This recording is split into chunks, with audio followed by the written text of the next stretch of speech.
Okay, hi everyone. This video is going to be an unboxing of the somewhat recently released Bill Bruford box set. This actually came out back in November and it sold out pretty quickly, but there was such high demand for it that they ended up pressing more editions. So I ordered this from that second batch.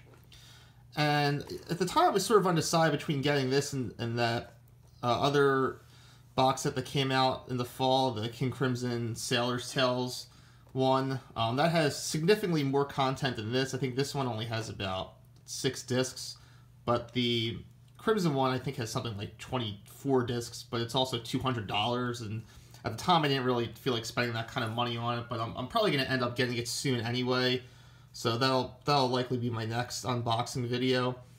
But this one right here, you can only get this through the Bill Bruford website, so it had a pretty limited release. And I think, if you live in England, this probably runs you about 75 quid, but for me living in the States, including shipping, this was $120 to order, which is pretty expensive for, a box set that doesn't have a tremendous amount of content, but, I'm a completist, and there was, as soon as I saw that they had some unreleased material in here, I figured I should just go ahead and get it. So, alright, I'm not going to waste any more time, so let's, get right into it. So as you can see, these are individually numbered. We have some nice pictures of the band here.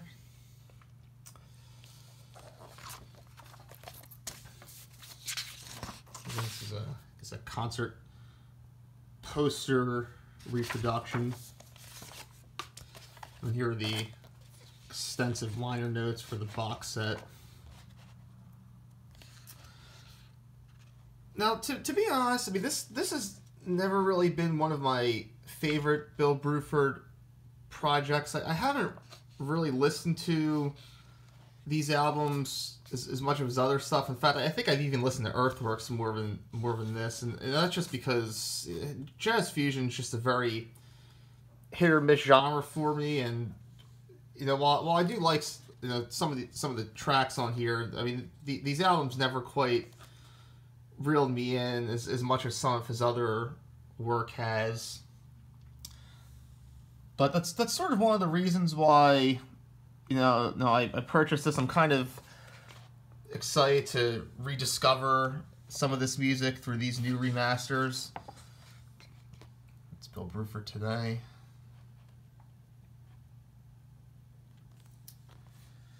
And you can see Sid Smith does all the liner notes here. He does all the liner notes for the King Crimson reissues. Okay, so let's take a look at the actual discs. So this is the first one. So I think, see, this one is just remixed. And I think the first disc is the CD, and I believe the second disc is, let's see what it says here. So it's, I guess it's the second disc might actually be a DVD audio. I'm not really sure, but in any event, there's 2 discs here.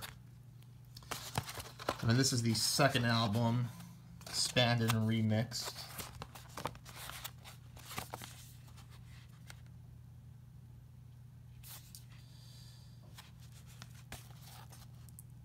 And this one here just has 1 additional bonus track.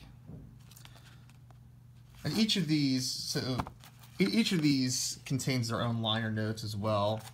And then just like the previous album, this is a CD and what I think is a DVD audio. Okay, so then right here we have the third album. Then this also includes the Bruford tapes, which I believe is a live album. I'm not really too sure. This one has a bonus track as well. Yeah, I really have not. I really don't remember much about this third album at all, other than that Jeff Berlin sings on it, and his voice is just not good. I mean, phenomenal bass player, but not a good voice. Okay, so this is probably the most exciting thing about this box set. So this is 2 previously unreleased discs. One of them is a recently discovered live album, and then the other are rehearsal sessions from what would have been a 4th album. So this one will actually take a look at the liner notes, so I could show you the track listing.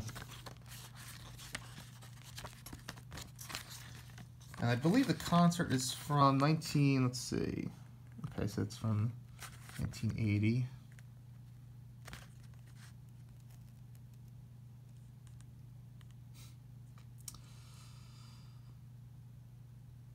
So this is interesting. It looks like most of these tracks just consist of Bill Bruford and Dave Stewart.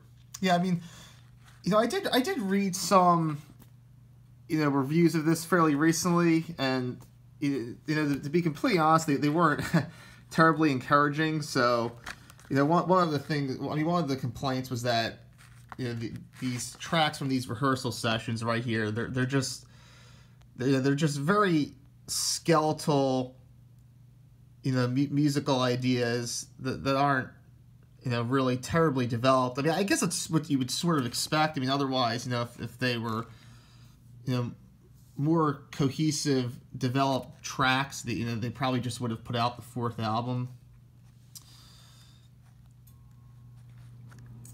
And then let's take a look at the track listing for the concert. Okay, so I assume that these are pretty extended versions of these songs, because 8 tracks for a live show is pretty short.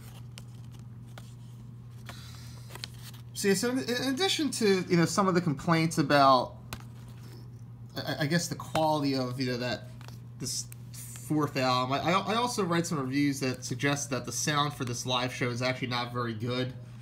Now you would expect with this, you'd expect with the box set that they would put in like a soundboard recording, and I'm not sure if this is actually a soundboard recording. It might just be like some kind of high quality audience bootleg from the time.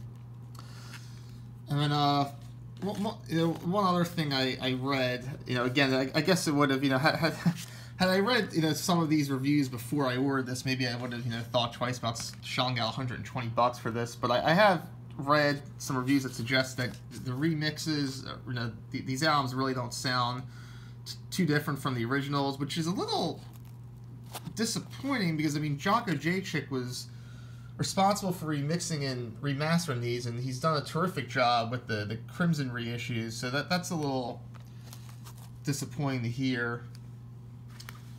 But yeah, so that's everything. So it looks like there's 2, 4, so there's 8 discs here.